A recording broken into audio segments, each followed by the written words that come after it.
Hi, welcome or welcome back. My name is Yu Oying. You can call me Yu Win or Win, and I'm really happy to be sharing this space with you right now. I did a lot of extroverting today, so that might explain my energy. I'm feeling like connecting still, so I wanted to make sure I got this video out before I crash in energy, and I need to go recharge my social battery. So Ooh, a practice, shall we? So I like to start these videos with a short practice, something that I do or something that I've learned. And so this was something that I did in a course through the astrologer Shani, and she had us do some somatic practices to support our system as we were going through this course called Breakthrough. And so essentially, it's a breathing exercise, and it's supposed to activate our vagus nerve. If you're familiar with polyvagal theory, you can look that up. But essentially, it's a humming, and that humming can help us to find rest, can help us to to feel less dysregulated, can get us out of activation. So, depending, you can try this, see if it works. So if you want to try it with me, go ahead and exhale what's left in your lungs. Go ahead and inhale. And then on your exhale, hum. Mm.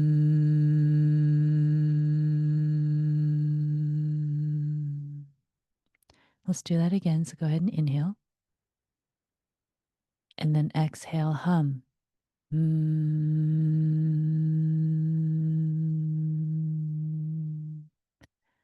And then for our last round, we can play around with the tone or the pitch. I'm not really musically inclined, so I do apologize, but you can go in different frequencies. So go ahead and exhale whatever is left in your lungs. Go ahead and inhale. And then when you exhale, mm,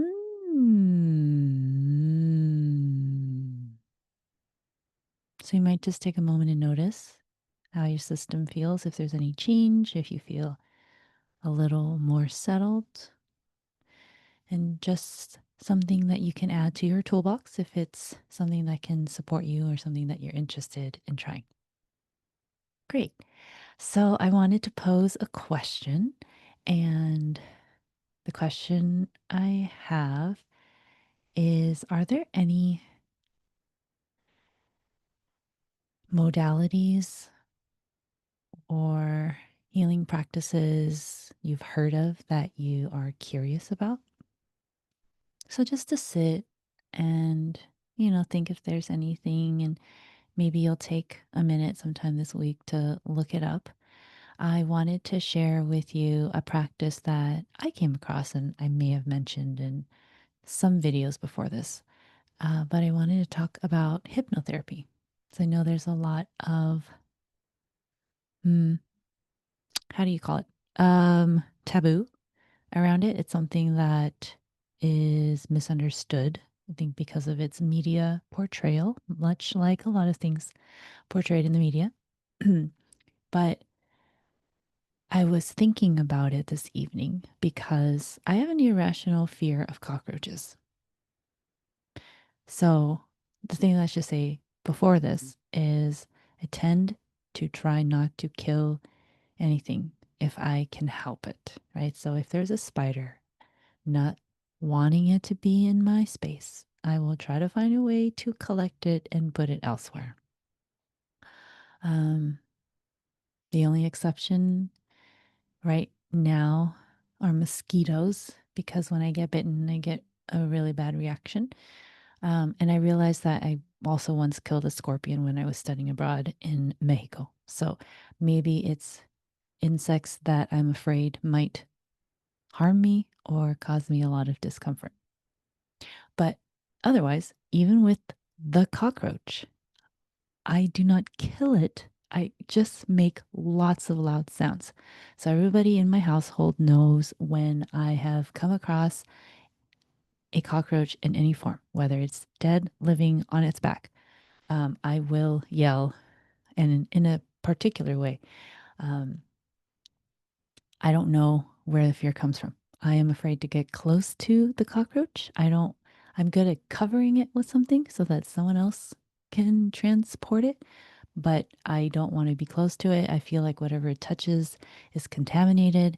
And people like to remind me, you are a lot bigger than the cockroach. So I don't understand. And I said, I don't either.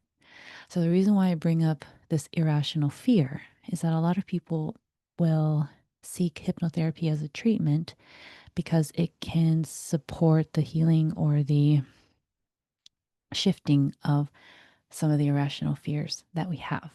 So I think specifically, um, I didn't go into hypnotherapy wanting to work with hypnotherapy. I went into it wanting to work with past life regression therapy. And so, and I probably talked about this when I spoke about my spiritual journey, but I'll share what the experience is like for me. So, when I go in and I work with the hypnotherapist, my hypnotherapist, who's also now my spiritual mentor, we talk, we check in, much like I do with my therapist. What's going on? How have you been? If I had any homework or things that I was working on, I might give an update. And then it'll be like, what do you feel like talking about? What do you want to spend our time, together doing? If I'm activated, I might just go on about whatever I'm experiencing and can't seem to get out of my system, or if I've been thinking about something and wanting to work on something. So there was an instance where I think I was trying to understand my relationship with one of my ex partners. And so after several sessions of just hypnotherapy, so that the hypnotherapist could kind of see how my mind works and what helps me to feel calm and at ease. And this might have been a couple of months, several months by that time. We set about to talk about um, and to work through this particular relationship after the breakup, right? And so I'm telling her, like, it's been so many months since the breakup, and I'm still, upset, and it's hard, maybe because I was distracting myself and binge watching TV and really just avoiding my feelings. And so it's taking a lot longer than I thought it should. Okay. So after we talk about it, we get to a point of like, where do you want to be? What do you want to shift? Um, then she took me into hypnosis. And so much of the time, she has me um, sit back or lay back, depending on the situation. I think in that situation, I was in her office. So she has an armchair, like a lazy boy, like a recliner. And so I was reclined and she had me stare at the ceiling and find a spot to look at. And then she had me count down from a certain number. So depending on how activated, I can't remember, um, she may have had me count down from 20, from 30, from 50, from 100. If I was really activated, right? If I was having a really hard time regulating or if I was clearly still very upset. So let's just say she had me stare at the point in the ceiling, count back from 30, and then when I got to zero, to close my eyes. And then she would snap her fingers. And then from there, she would just invite me to find different ways to further calm down. So maybe to take a few deeper breaths, maybe to invite in some gentleness or some ease or, some words of affirmation like, you're safe now. Um, See if you can allow yourself to sink deeper into the support of the recliner. So then she, for this issue around your ex partner, you know, um, when did it start? Was it in this lifetime? Was it in a past lifetime? Was it like an ancestral thing? And then she would wait for me to respond. And so the hope is that by then, by the time she starts to ask the questions, I feel relaxed enough, and not just physically, which is helpful, but also like mentally, right? So I'm more relaxed, I'm more calm, more regulated. And then she asks me the question. And then whatever answer comes forth, I say it out loud. This is probably aided by my trust in my intuition. So I imagine that it could be more difficult for someone who doesn't believe in their intuition, who doesn't believe in intuition in general. And so for this particular instance, would have said, a past life. So then she would invite me to go back to a significant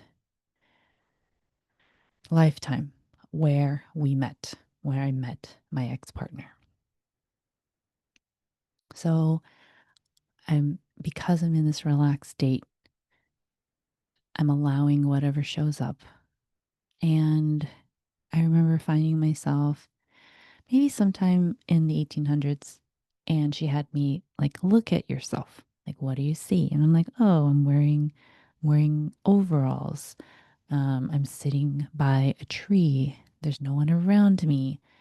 Um, and so she would ask me questions. Do you know where you are? Um, can you like move around? Is there a significant event that happens? And so as I'm tuning into my intuition and whatever's showing up for me, in that particular regression, I had been traveling with my family. We were relocating, and in the process, in the journey, everyone physically transitioned except for me. So I was the lone survivor of my family. I don't know where we came from. I don't know where we ended up. But because of that, I was living on the outskirts of a town, probably just sleeping under this tree. And so when she asked me to fast forward to the next event, I wandered into town. And maybe people would offer food or offer something, or maybe just ignore me, and it just go back and forth. So eventually, one of those people was the soul of my ex partner. So he had the essence of him, but he took a different form, right? He didn't look exactly like that. So he offered me food, and then over time, um, when I would come into town, I would meet him. And I do have to say that I was a man in this particular lifetime. That was the sense that I got. So over time, he was continuing offering me food, and we started talking and getting to know each other. And over, I don't know how long, but he may have offered me clothing. Um, and at some point, he found me a job, something that would pay me. And then I was able to like find lodging or um, just accommodations. And so we developed this sort of friendship, and I felt grateful and almost indebted to him. And I think, like he got married, or maybe he was already, and I think I was able to meet like his children, and there was sort of just this friendship that we had cultivated, but one where I felt,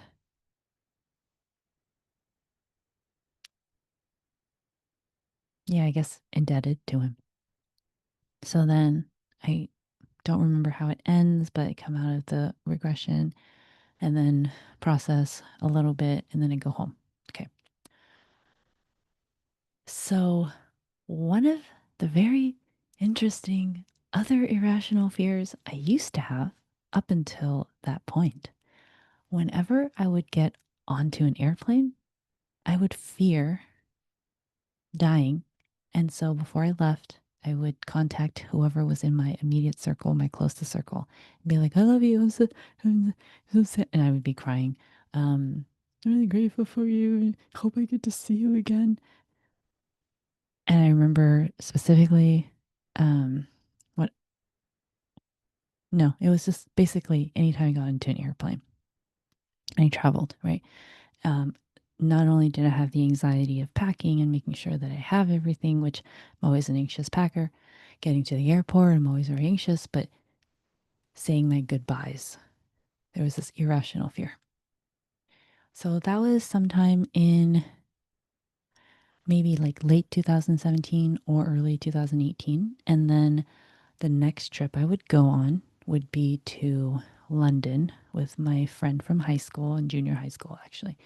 Um, and in the process of packing, even though I was still anxiously packing, did not need to contact everyone in my circle. And I was not afraid of dying. And I was like, oh, it's really interesting because that wasn't even the point of the regression, right? But it was an aspect of that lifetime for me. And it changed something, it changed a behavior, it changed the mental habit that I had that I didn't even realize was an issue. But then after that, even after the trip to London, I think I went to Taiwan right before COVID and did not have to call everyone and say my final goodbyes. So there was something that shifted because I did this past life regression therapy.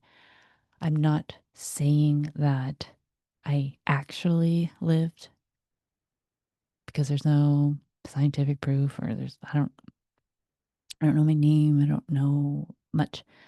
I'm not completely saying that it was impossible, but whatever happened in that session where my brain was so calm that it was sort of walking through this lifetime, it healed an irrational fear that I had for a long time.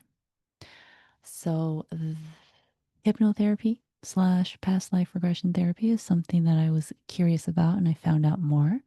And I am really grateful that it's a part of my toolbox. And so, just with that question that I posed before I started to share, if there's something that you're interested in, maybe just taking a look and finding out some more information, maybe reaching out to someone who practices that modality and asking them questions, depending.